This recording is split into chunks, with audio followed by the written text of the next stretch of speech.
Hot Springs Village Inside Out is a closer look at the greatness of Hot Springs Village, Arkansas and the surrounding areas. People, places, experiences. Hot Springs Village is one of the most beautiful places on earth. Join me, Randy Cantrell, and my co-host Dennis Simpson as we engage in weekly conversations to explore Hot Springs Village Inside Out. Today's show is brought to you by Central Arkansas's favorite radio station, KVRE. Find them on the dial at 92.9 FM. Stream them live, kvre.com.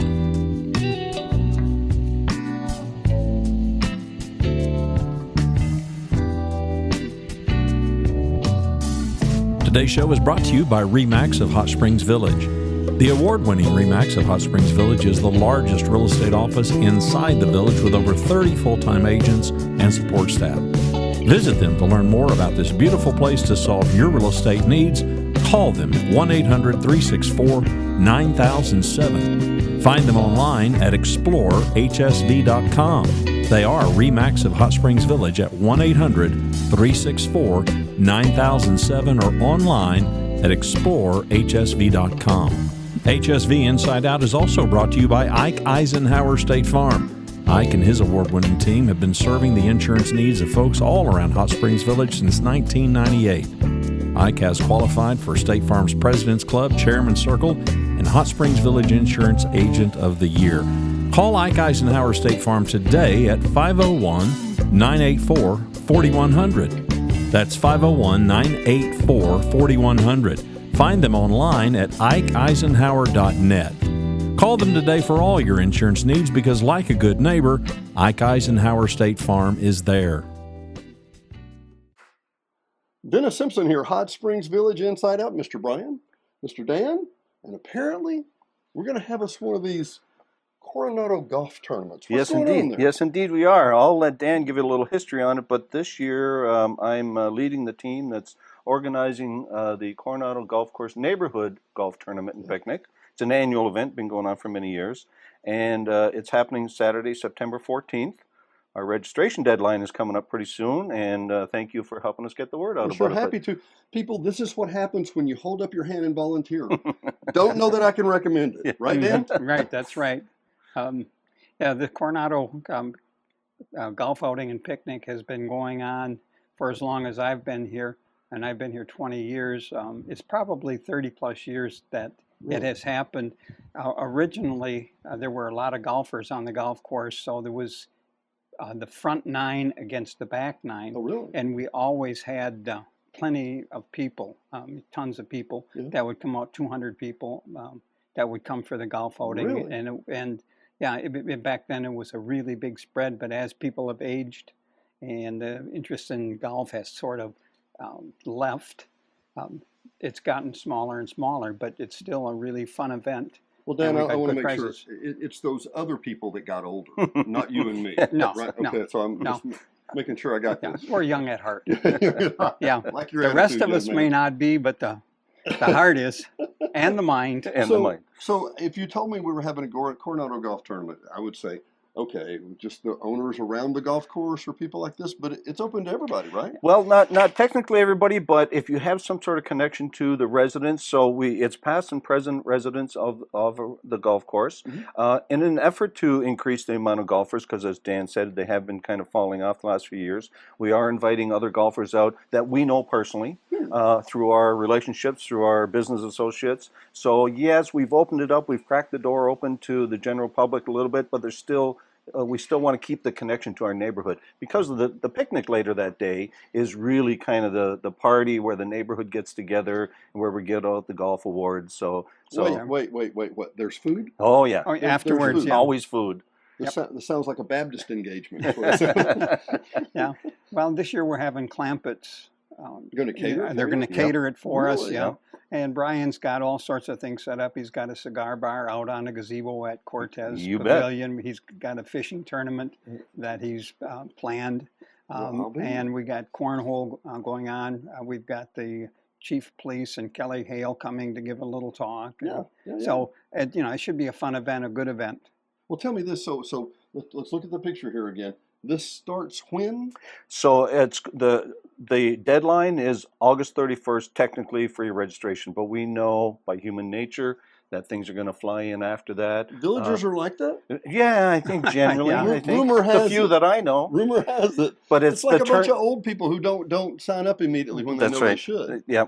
And they got to figure, what am I doing tomorrow? Oh, there's a golf tournament there's a tomorrow and a golf picnic. tournament. And then the event is actually Yeah. Saturday, September 14th. And it's an all-day thing because we start golfing at 9 a.m. It's tee times. It's a scramble format, but we're going off tee time, so it's not a shotgun start. Right. So hopefully we get 15 or 18 foursomes out there. That'll get us into 11:30-ish start time. They'll be on the course till 1:30.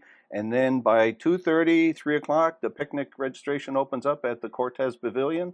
And like Dan says, we've got a little fishing derby going on. We've got some guest speakers, we have food coming. We're going to have prizes and games. It's going to be a great time. It sounds kind of deluxe. Yeah, it's really, good. seriously, it does. Yeah. And Look, anybody that golfs in the golf outing is welcome to come to the picnic. Absolutely. And they'll have a chance to win some of the door prizes that are given away. So it is a good time. Tell me more about the cigar bar later. We'll come to that in Sure. just a Yeah, second. that's going to be one of my favorite things to do. Really, it sounds like a whole lot of fun. And so, Dan, I know how you've been here about 20 years. I've been here 20 about years, 20 yeah. years.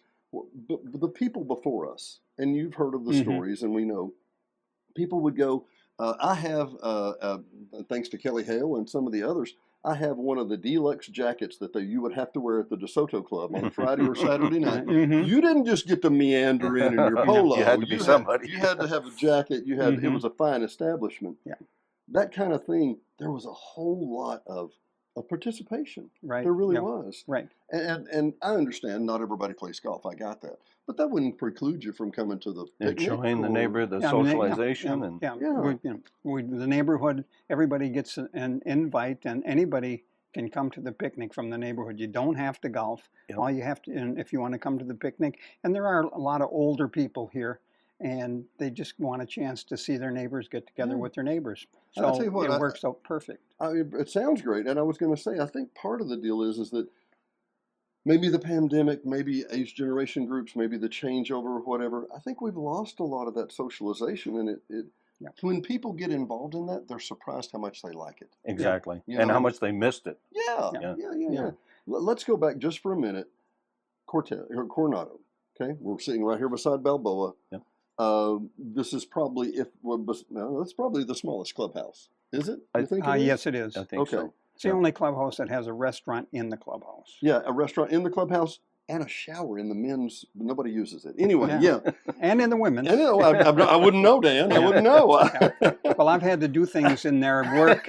And we don't want to know those I'm things. also a shop attendant here, so. Oh, really? Yeah. So when things go wrong, when the towel dispenser clogs, I got to go fix You're it. the man. If the toilet's running, I got to go in and fix. Yeah. So you've been in there. He has legitimate reasons. Yeah, We'll exactly. let him go on this.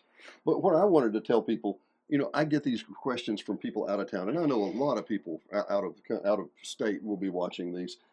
The bottom line is that every course has a little bit different nature. Mm-hmm. I would call Ponce and Balboa monsters. They're big, long, driving monsters. So why do you think, and I know the answer, but I'm prepping you, why do you think Coronado's becomes more popular? I remember 15 years ago, I could come out here from Little Rock, show up at 2 p.m. on a Tuesday afternoon, play 18, never meet another soul, and put my card up at 8:30. Mm-hmm.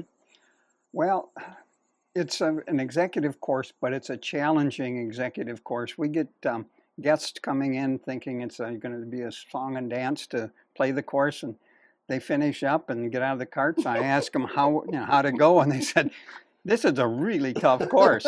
So, yeah. So, and let me interrupt for our listeners and viewers right now. We say executive. As a rule, it's a 3-par. That means you tee off, you've got a fairway shot, you got it on the green, hopefully you can put it in one or something like that. So instead of driving it 300 yards or whatever, it's more about precision. Precision, It's not about a power drive as much as it is. And my dad always makes note. He said, Dennis, you can hit that ball a country mile, but getting it in that little hole. That's a Yeah. challenge. Yeah. So this is a very challenging course. It's more challenging than it might initially appear. Well, there are on each 9. There's 4 par 4s, which are all 300 plus. Right. So you bigger holes. Yeah. And the layout on some of those holes is tricky.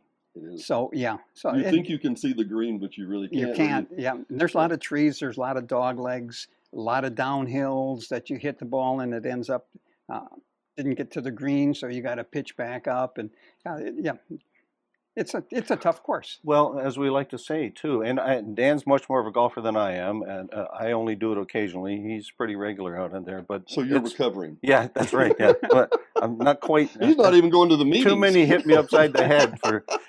But the back nine particularly is a very hilly course. It is. And it's high and low, and even the golf carts get vertigo. The golf carts even tip over sometimes. That's right, yeah, unfortunately. No inference about how much people are drinking. Has nothing to do with anything. That's right. Right, guys? Right. No, but the course is a lot more challenging than it looks. And if you look at it on a map, you go, well, that's just a little small. And for those of you that aren't golfers, on Ponce or Balboa or any of these, you'll have a huge, long 450, 500-yard course or hole, and then the next hole may be 160, 180. And you think, okay, well, this is a three-par. And when you come to a three-par executive like this, you think, well, they're all going to be 160, 100. No. That's not the case. No. And on top of that, Caddy's at Coronado is well known for its delicious food and lunches and low prices. So well, the Coronado Caddies is right behind us. And there's a reason, I want to talk to the camera just for a second. There's a reason they haven't been on our show. We've had multiple people say, why don't you boost up Coronado Caddies? Why don't you tell them how great the food is? Because you can't stand in line that much longer. They are swamped. When you said Saturday morning at 9, I'm thinking, oh my God, there will not be room to go inside here and turn around come Saturday morning. I agree. It's a great little spot for breakfast or lunch because they do close at 2 in the afternoon, I think. So you got to get here early and get that good grub. And they're closed on Sunday, Monday. Sunday, Monday. From the wraps to the burger, one of the best burgers you'll ever have. I personally am a huge fan of the burgers at the Shack in Jessica. Fantastic. I think they're just as good, and that's saying a lot. I would agree. A lot. Let me ask real quick. So you said that the deadline's technically the 31st of August, but it's going to bleed over into next week. We know that. I'm prepared to receive registrations through the middle of next week. However, starting late next week, I got to get on my numbers to Clampets. Sure. So that's where the deadline really kicks in. How does somebody register? Where do they go? So there's forms here at the clubhouse, and there's also, you can email me. I have set up an email account for the tournament, and it's Coronado GC Neighbors 24 at gmail.com. That's Coronado GC Neighbors 24 at gmail.com. Email me and I'll send you a form. We'll have that underneath in the show notes. Or come here and there's forms here and there's a drop-off box here. Once you fill it out, you drop it right in the box and I pick them up every couple of days. And what's the cost for a team? Here's the killer. $5 per person. Get your stuff. We're leaving, Dan. $20 $5 for a foursome. And get this, we've got almost $700 in sponsored award money to give out. For a $5 fee plus your green fees, of course. You'll pay your cart and green fees. But for $5, you get a chance to pocket some big money to go home. Okay, so what's the award? What's the prize? So we got 4 hole-in-one awards. Now, if anybody's lucky enough, they're $100 awards. We've got a pitch and putt right here at the putting green. Which is wonderful. For $80 award for possible pitch and putt winners. We've got longest drive, closest to the pin, longest putt for both men and women. Yeah. And so we've got most of these sponsors listed here on the poster, plus others that we can talk about, have pitched in tremendously, and we got some great cash awards to give out. We've got there's a company in town, and I don't know if you've heard of them. They're called All American Classics. Oh, have I not? Yeah, of course. So they're a great event management planning company, and we stumbled upon them, thankfully, and they've donated the trophies for our first, second, third place, and DFL. Now, what's a DFL award? That's dead friggin' last. Dead friggin' last. I was wondering. I did not hear most beer consumed. And we're holding that for the people that are running the tournament. Most beer consumed by a volunteer. That's right. I think maybe that's what it is to alleviate the headache induced from this. Yeah. So we got trophies, we got cash. At the picnic, we got all kinds of donations from companies, businesses around, gift certificates, coupons, Walmart, and CBD stores, and Wisconsin Kramer cheese. Which is great. I love that. All kinds of places are giving out stuff for us. So well, and let me shoot behind the scenes real quick. And thank you guys. Y'all been wonderful. I'm going to shoot behind the scenes real quick. It is Wednesday afternoon at 4:12, 4:11. Mm-hmm. Do you see the hordes of people coming and going with golf right now? Do you? No. That's what I was saying, Dan. I loved this. Was my getaway. Yeah. I actually had a pastor friend I would bring out here, and we came from Little Rock one day just to have lunch here. We sat on the back deck, and this man was, and this has been, well, it's been 20 years ago, and he was making 125 a year 20 years ago as a executive pastor with a doctor's degree and blah blah blah blah blah. Wonderful guy. And we're watching the guy cut the grass. And I said, man, this is really peaceful. And he said, I wish I was that guy cutting the grass. What do you mean? He said, I'm a pastor and I work with people all day. And I said, yeah. He said, when I get done, you can't tell I've done anything. when this guy gets through cutting the grass, it always looks beautiful and pristine. And I'm like, yeah, hang on, we're letting a truck go by here real quick. A job review every day you're out there. Job review every day. You missed a spot. Yeah, that's right. No, but this is a beautiful, pristine course. It is, talk about underrated. My goodness, this is exceptional. And we talked about how small the clubhouse is here. It does everything you need. It's a great little clubhouse. I love how quaint it is. Just across the way, there is the Balboa Clubhouse, which is ginormous. And as one guy told me one time, he said, yeah, Cooper built that to sell lots. They built this to serve the golf course. There you go. And it makes a good point. It really does. And it's undergoing renovation at the moment. I'm eager to see that. I really is. It's if you've stood in the second lobby and looked down this vista, these guys had vision. Yeah, oh you bet. God, they knew what they were doing. I asked a lady one time. I asked Peggy Ford. I asked Peggy one time, I said, who laid out all these roads? It's been 20 years ago. And she said, well, one guy's name was Lefty and the other guy's name was Kirby. I said, were their last names Hilly? Because it's a little bit of everywhere. Yep. Well, thanks for joining us today. Hot Springs Village Inside Out, Mr. Dan, Mr. Brian. We will see you next time. Thank you. Thank you. Thanks for watching and listening to Hot Springs Village Inside Out, a weekly podcast starring Hot Springs Village, Arkansas. Visit the website at hotspringsvillageinsideout.com.